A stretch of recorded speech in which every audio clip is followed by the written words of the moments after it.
This is the topic that I want us to deal with this week. Last week I said that we actually had a discussion from Matthew chapter 27.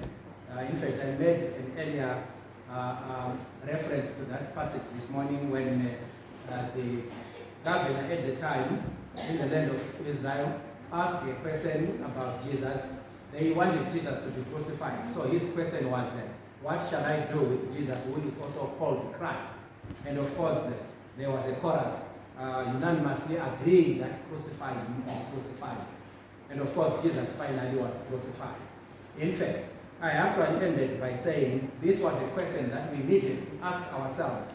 Now that we are just in the beginning of the year, to those that were here, you remember I suggested that you should make that as one of your resolutions this year. You should be asking this question now and then, what shall I do with Jesus Christ? Because the moment you actually ask that question, it will enable you to do more for him, because that's exactly what we are supposed to do more for Jesus. But I promised also that we were going to make an indirect continuation to what we taught last week. What shall I do? And this morning, I think I told you that you were supposed to read from Exodus chapter 3, which I believe you did. That's exactly where we are going to be getting our lesson from. In fact, I asked that it be read from verse 16 to verse 20.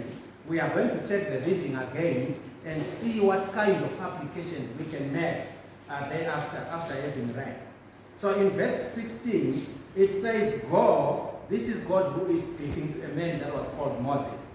He says to him, go and gather the elders of Israel together and say to them, the Lord, the God of your fathers, the God of Abraham, the God of Isaac and of Jacob, he has appeared to me saying, I have observed you and what has been done to you in Egypt.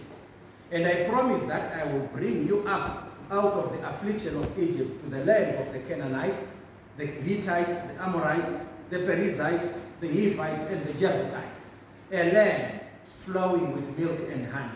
And they will listen to your voice, and you and the elders of Israel shall go to the king of Egypt and say to him, the Lord, the God of the Hebrews, he has met with us, and now please let us go a 3 days journey into the wilderness, that we may sacrifice to the Lord our God.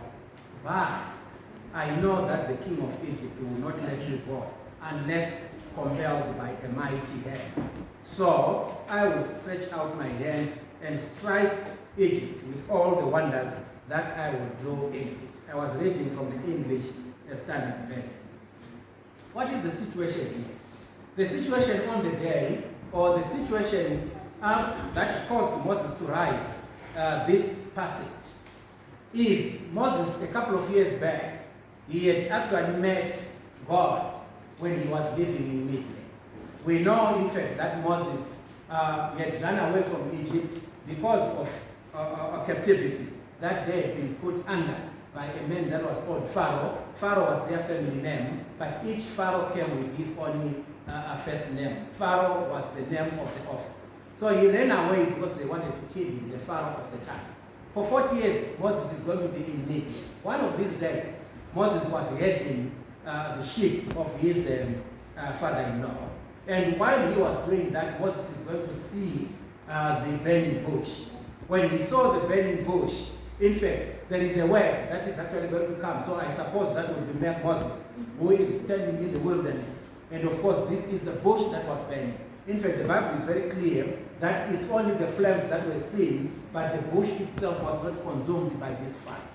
So while Moses was wondering what could be happening here, the voice came from God. And of course, he started having back and forth conversation with God. That is what led to verse 16 up to 20 where we read. And now God is saying to Moses, I want you to go back to Egypt, to where your fellow people are. When you get to Egypt, the first port of call is for you to see the elders in Egypt. The elders of the Israelites, that is. Of course, we know that each family or each tribe would have its own elder. The elders at the time would be leading that tribe. So I suppose Moses is actually going to go there and choose 12 men from each tribe. And when he has chosen those men, of course, Aaron was also going to be included there. They were supposed to go and approach Pharaoh. Pharaoh. When they've approached the Pharaoh, they were supposed to tell Pharaoh that, look, God has sent us. In fact, this is exactly what God has said here. I want you to let my people go so that they go to the wilderness. In fact, listen to what he says in verse 18, and they will listen to your voice, and you and the elders of Israel shall go to the king of Egypt and say to him, the Lord, the God of the Hebrews, has met with us, and now please let us go a 3 days journey into the wilderness for the purpose that we may sacrifice to the Lord who is our God. So when you go to Pharaoh, Moses don't go there and say, I met the Lord. In fact, you are the one who has met the Lord. But you go and consult with the other elders. When you approach Pharaoh, you are going to say, we have met God. And God is demanding that we go out a 3 days journey for the purpose of sacrificing to him, because he is the God of our father, the God of Abraham, the God of Isaac, the God of Jacob. That's the one that we are supposed to go and worship. But God says to him in verse 19, but, of course, God knows what is in your heart. He knows what is in my heart. He knew what was in the heart of Pharaoh. So he gives Moses an early preparation. But I know that the king of Egypt will not let you go unless he is compelled by a mighty hand.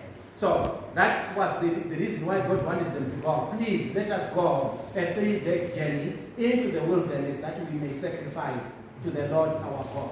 But Pharaoh is not going to let you go. So this is what was happening. God was talking to Moses. God was talking, but you can't see Moses from there. Looks like we need to make some slight adjustments and see. Okay, let's leave it there. So there's God there through the burning bush who was talking to Moses. Moses the name, but Moses the man. And he is giving him instructions to go back to Egypt, to deliver the children of Israel, for them to go a 3 days journey, for the sacrifice that he wanted them to do. But Moses, when he got there, he was supposed to speak to the elders. Then after speaking to the elders, as a team, they were supposed to approach Pharaoh, who was the king at the time.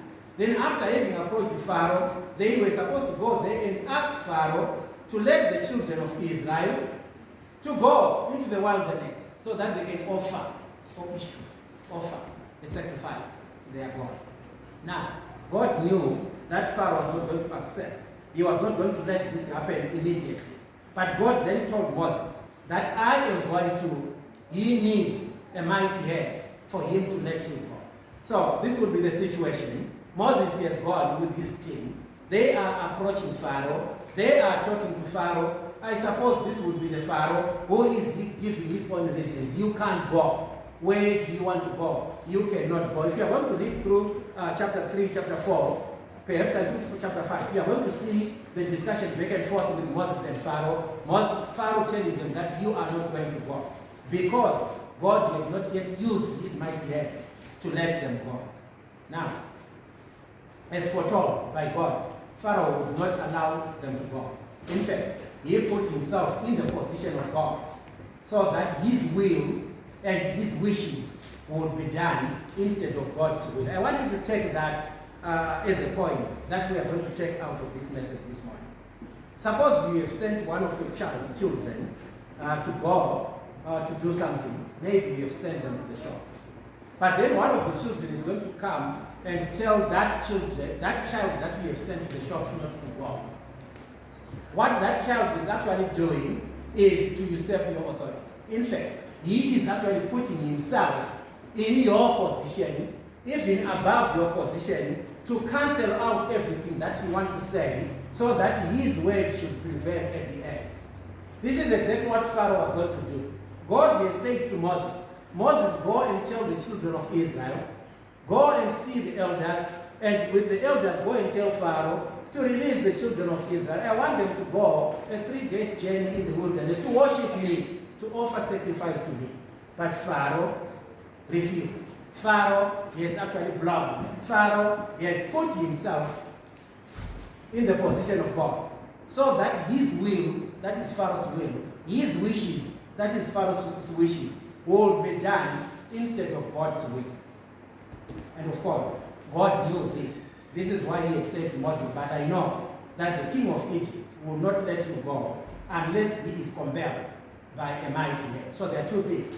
I want you to see that Pharaoh is going to put himself in the position of God. But God has a solution for that, because he has already promised to Moses that I know what I'm going to do. I am going to compel him to let you go.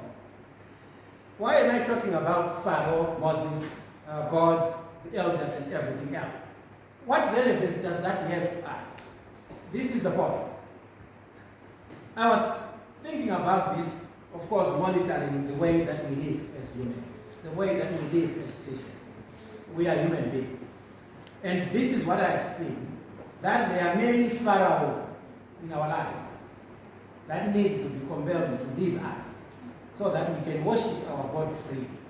In fact, they do compete, these pharaohs in your life and in my life. They compete with God for our attention, and sadly, usually they win over God. That's the pharaohs in your life and in my life.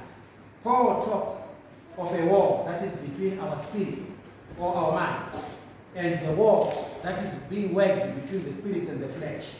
In fact, he actually says the mind would actually want to do something that is good for God. Unfortunately, the flesh wants to do the opposite. He actually talked about it in Romans chapter 7, reading from verse 21 to verse 25. I would want to do something that is good for God.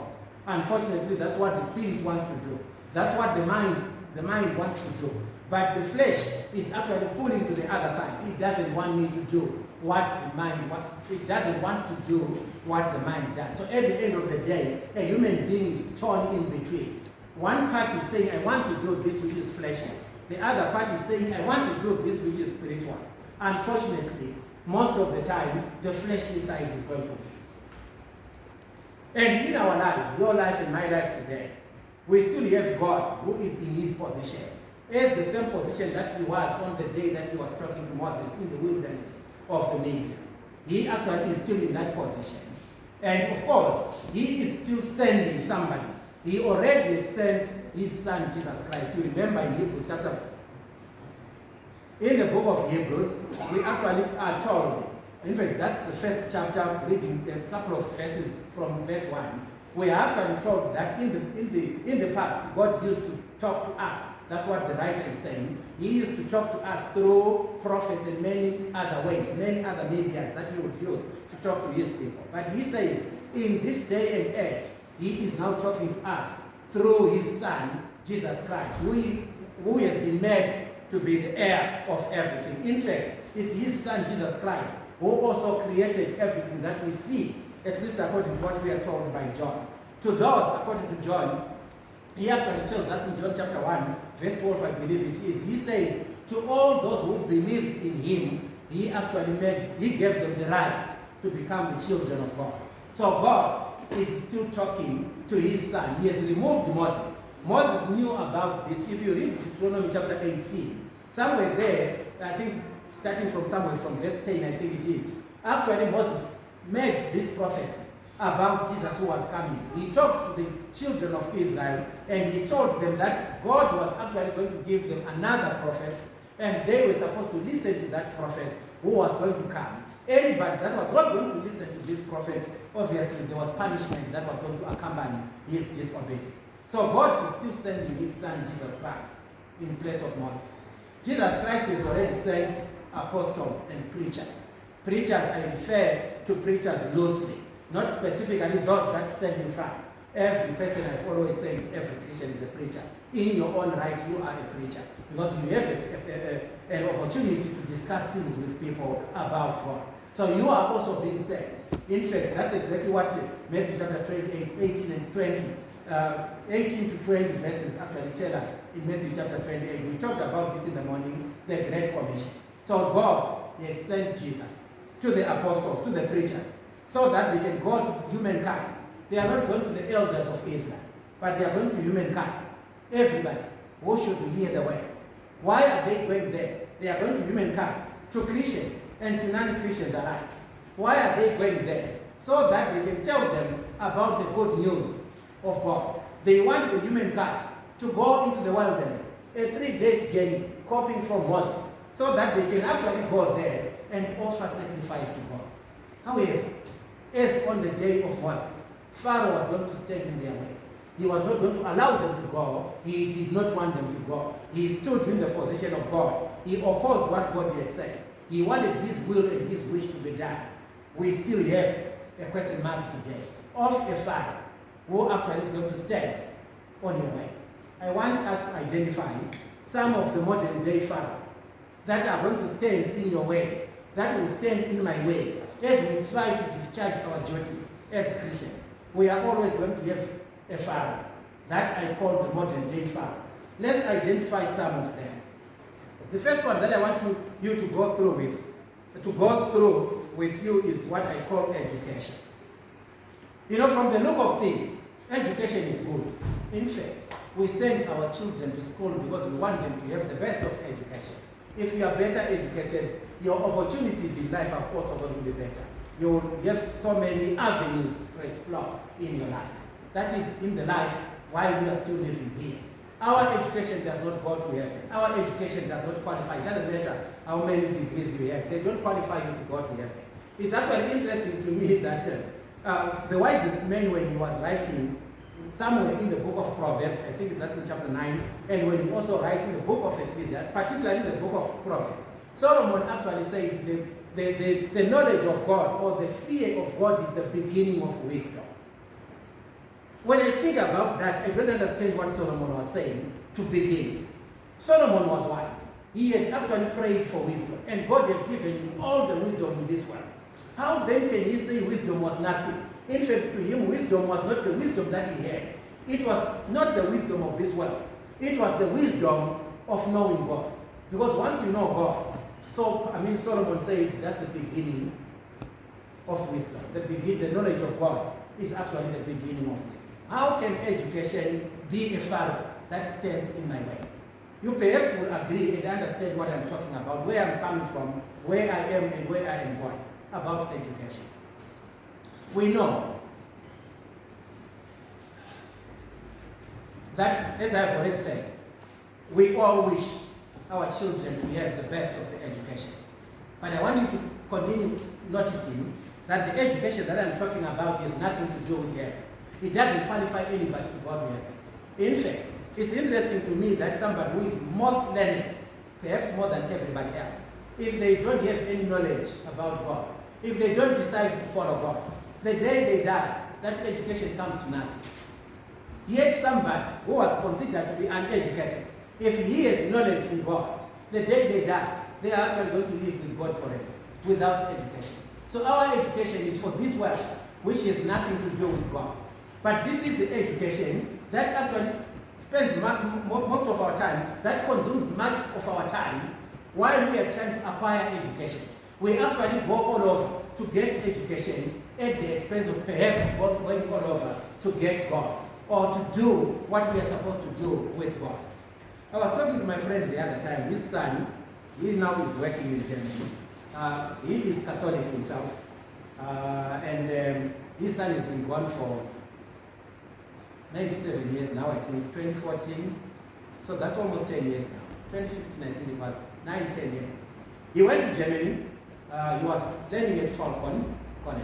So after graduating or after doing his A-levels there, he was good in rugby. So he got a scholarship and he went to Germany to study in Germany. And while he studied in Germany, he studied, and of course, some engineering, whatever it is. After his studies, he got a job. And he now basically is based in Germany. He got married some 2 years ago. He married a woman from Germany. So I was talking to this friend, to the father, he is my friend. I was talking to him the other day, and I was saying, look, when your son was here, he would not miss, and they actually would come, they live in bedside, but they would actually attend this big Catholic building along Matokoswa. He never used to miss a service at the Catholics. Well, what's the story now? And the story is, for almost 10 years that he has been living in Germany, he has not attended any service there. because where he went, he couldn't easily get the Catholics there. So obviously, he is no longer as obedient to the Catholic as he was while he was in Zimbabwe. So my question to my friend was, when your son went to Germany, I believe he was going to seek some education there, which was going to be important to help him do things in life. But do you notice, of course, he has always known that I've always argued with him, trying to make him see the light, that the people are not supposed to be Catholics, they are supposed to be Christians. There are no Catholics in the Bible, there are Christians in the Bible. So of course he knows my point, that I don't approve of what the Catholics do. But of course I just wanted him to see the idea where I was coming from. That look, your child has been gone for 10 years now. He got all the education that he was supposed to get. But now look, he is no longer in the Lord, if you want to call it that way. What do you say about that? Of course, that's a difficult situation. So that's some of the things that I want to talk about.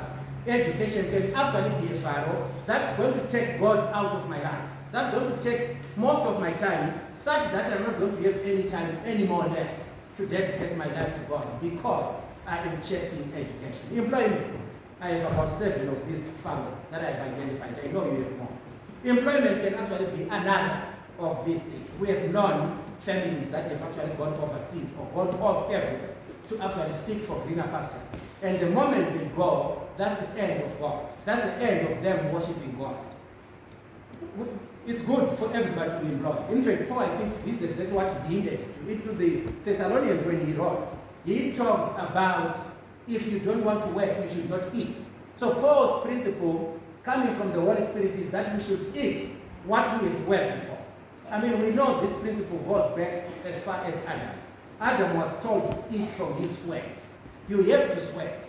Am I suggesting that people should not go and look for employment? That's not what I'm suggesting, and I will never suggest that.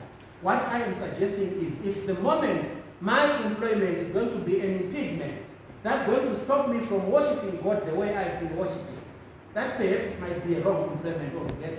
I might be wrongly employed. I'll give you an example. I think I still remember this year was 2010 or 2011. I went into one of the big supermarkets at the time. It was a Spar in town. I wanted to buy some things from their dairy department. So when I got there, I still remember this story because it really stayed with me and it touched me. When I got there, while I was looking for whatever I wanted to buy, there was another young lady that came in, and she started talking to this young lady who was serving, who was supposed to serve.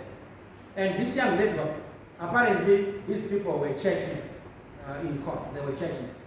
So they hadn't seen each other for a long, long time.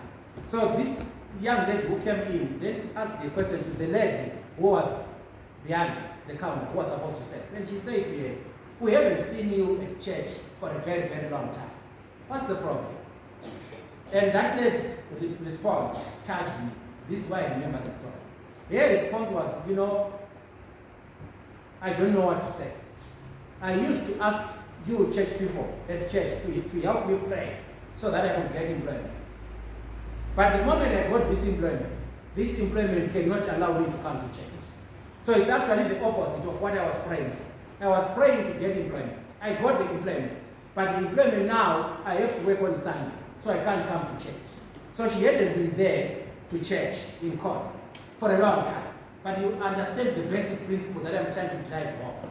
That the moment employment is going to be an impediment. I don't have a problem in an employment that occasionally calls you to go to work on a Sunday.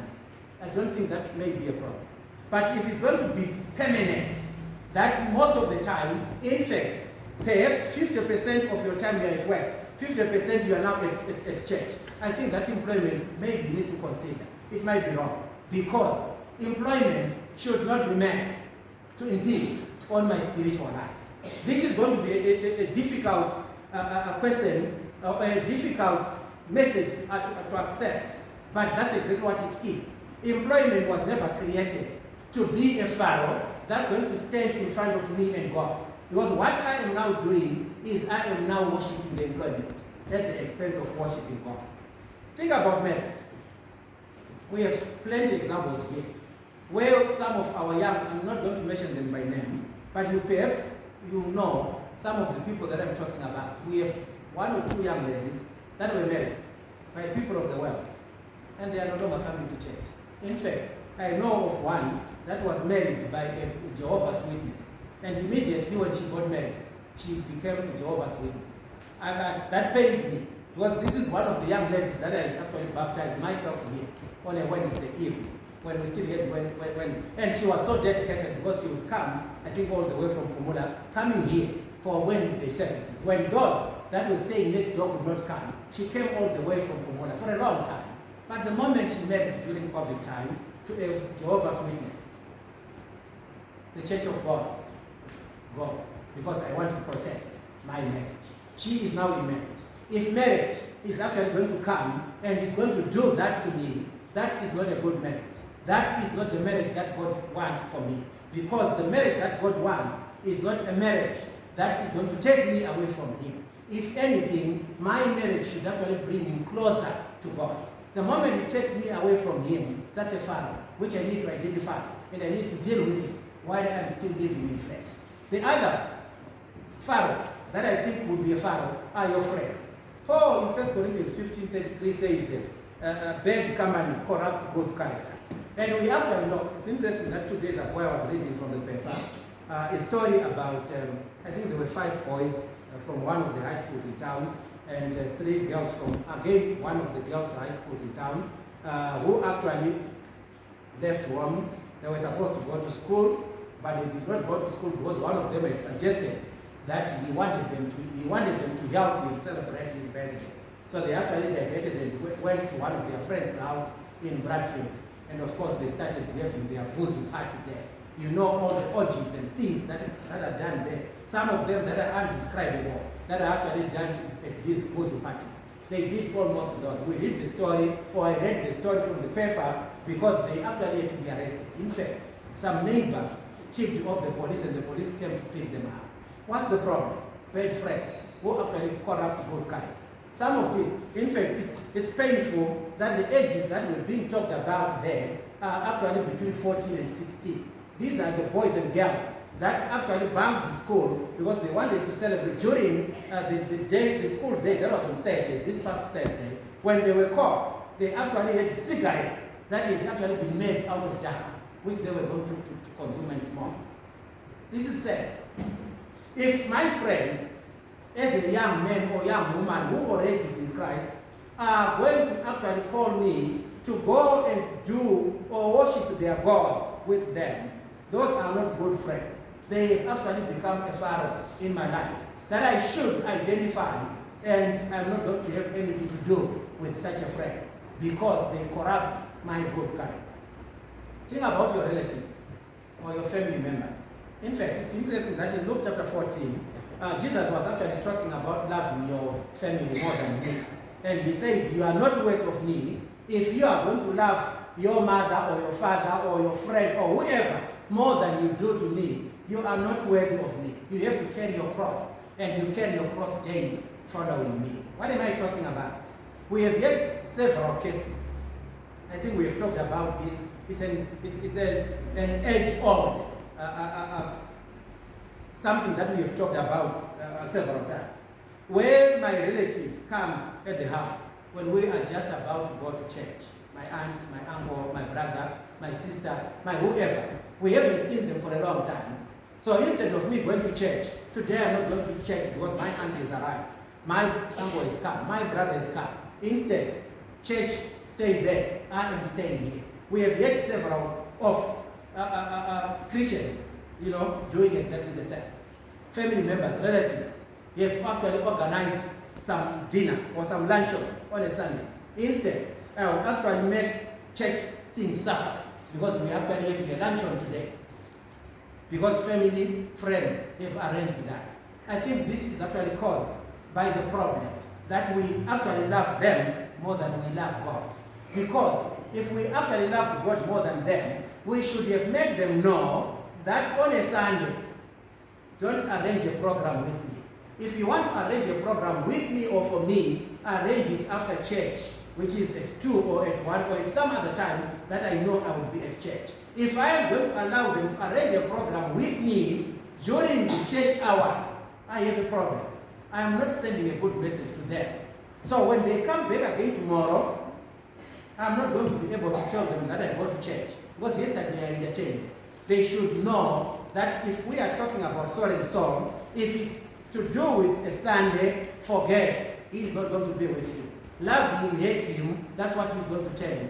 Because Luke chapter 14, verse 26 tells us exactly the same. Jesus is saying we should not love our neighbors, our father, our mother, more than we love him. If we are going to love my father, my uncle, my aunt, more than him, he has become like a Pharaoh that is blocking the children of Israel from going out of Egypt because he wants to be saved. Think about the sixth thing, our possessions.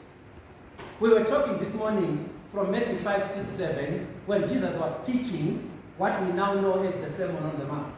In Matthew chapter 6, he taught a very practical lesson about knowing where to put our wealth.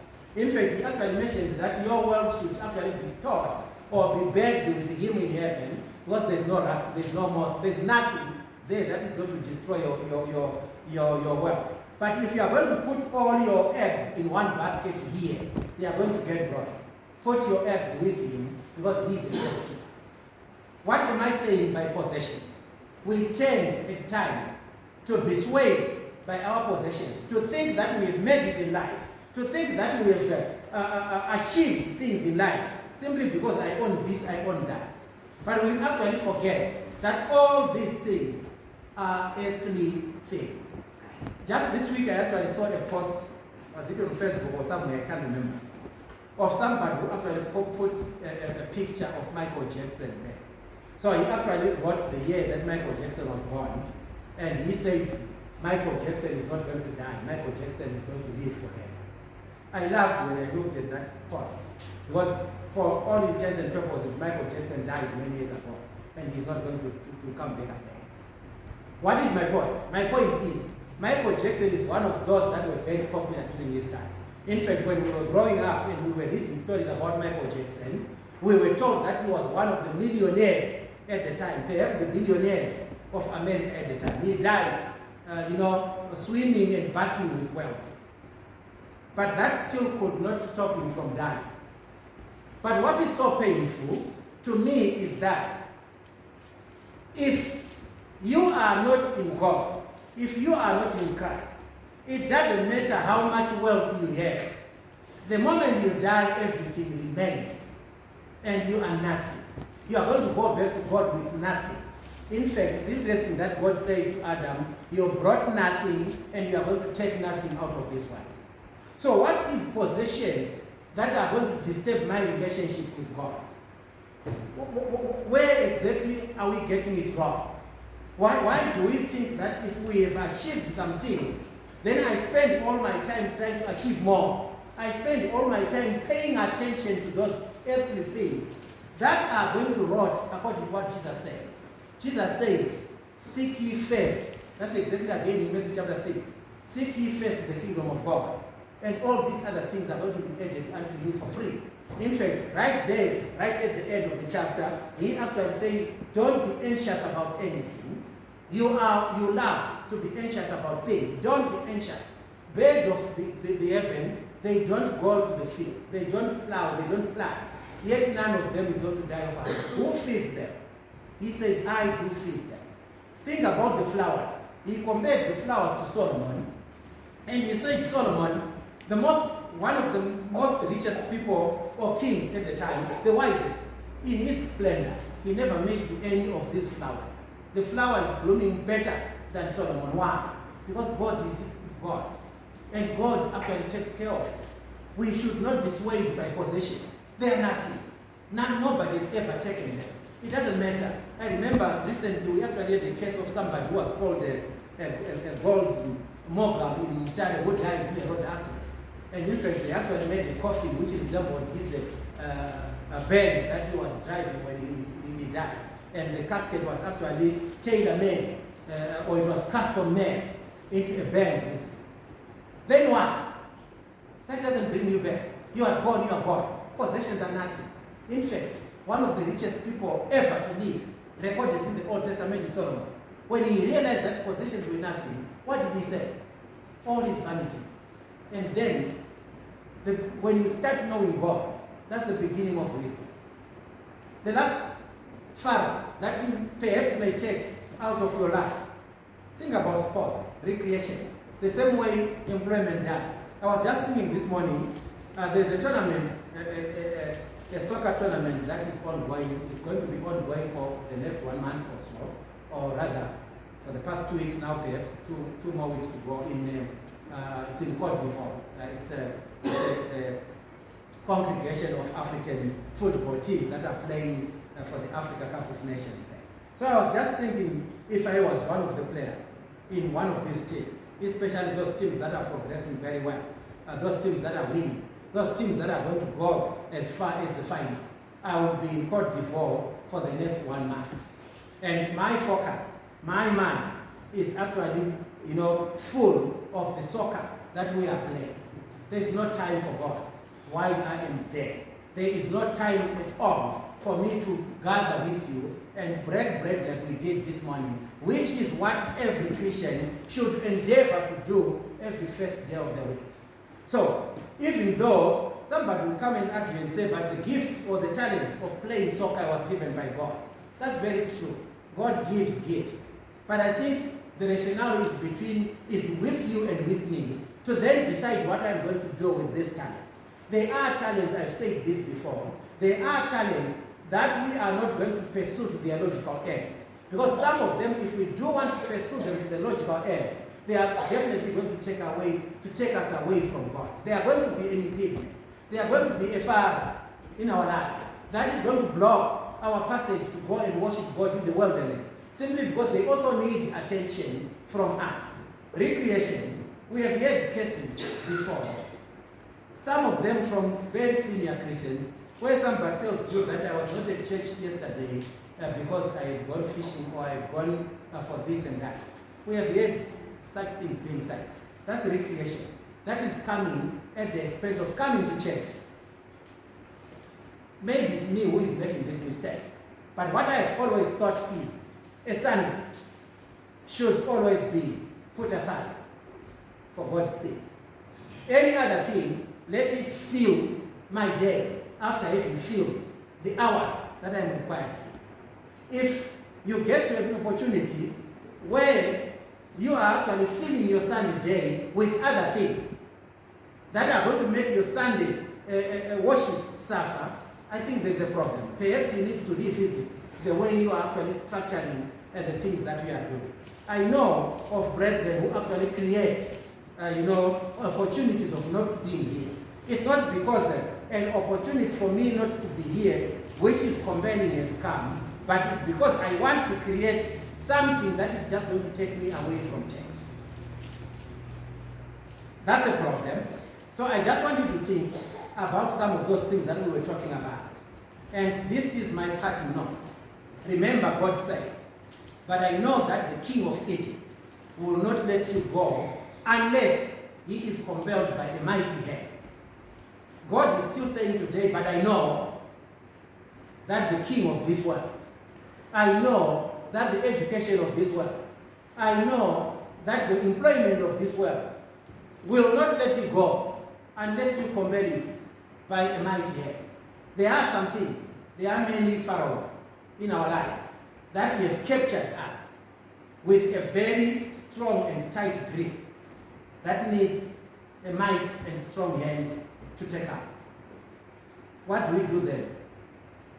Let us seriously and earnestly pray, asking God to give us spiritual eyes, which focus on Him rather than fleshly eyes, which do focus on things of the earth. This message is directed to those that are Christians already. And I am saying, if some of the 7 things that we mentioned, plus many more that you can actually add to the list, if there is any that is actually causing you to stumble in your life as you try to serve God, perhaps you need to sit down and you ask yourself a question and say, am I going the right way? Is this a thing that I'm supposed to entertain? Because Pharaoh is going to come. It's interesting that I think it's in 2 Corinthians chapter 11, I believe it is, 11, 13. I can't remember which chapter exactly. Paul is actually going to talk about the devil. And he actually talks about Satan, who is going to come and appear like he is the angel of light. And he says it's no wonder then that even his agents, even his angels, they also come and they appear to you as if they are angels of light. So we need to be one of them. There are so many things. An employment that is going to be very attractive. An education opportunity that's going to be attractive. Friends that are going to be attractive. Several of those things that we have mentioned that are going to be attractive. But the question is, after having been attracted by them, and I've gone with them, what with God? Because God is more attractive than anybody or anything else that I can think about. So the message is also directed at you who already are Christians. But again, I would also want to direct it to those that have not yet become Christians. And my question is, why are you still waiting?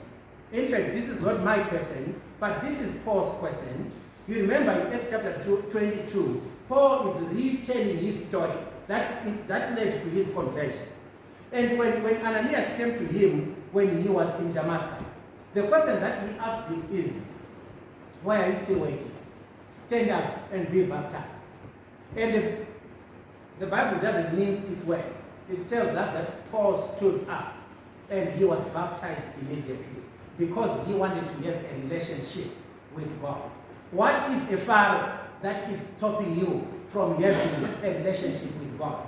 I'm directing those that have not yet become Christians. There is a Pharaoh that you actually have to deal with. And you need to deal with it now because you have no time.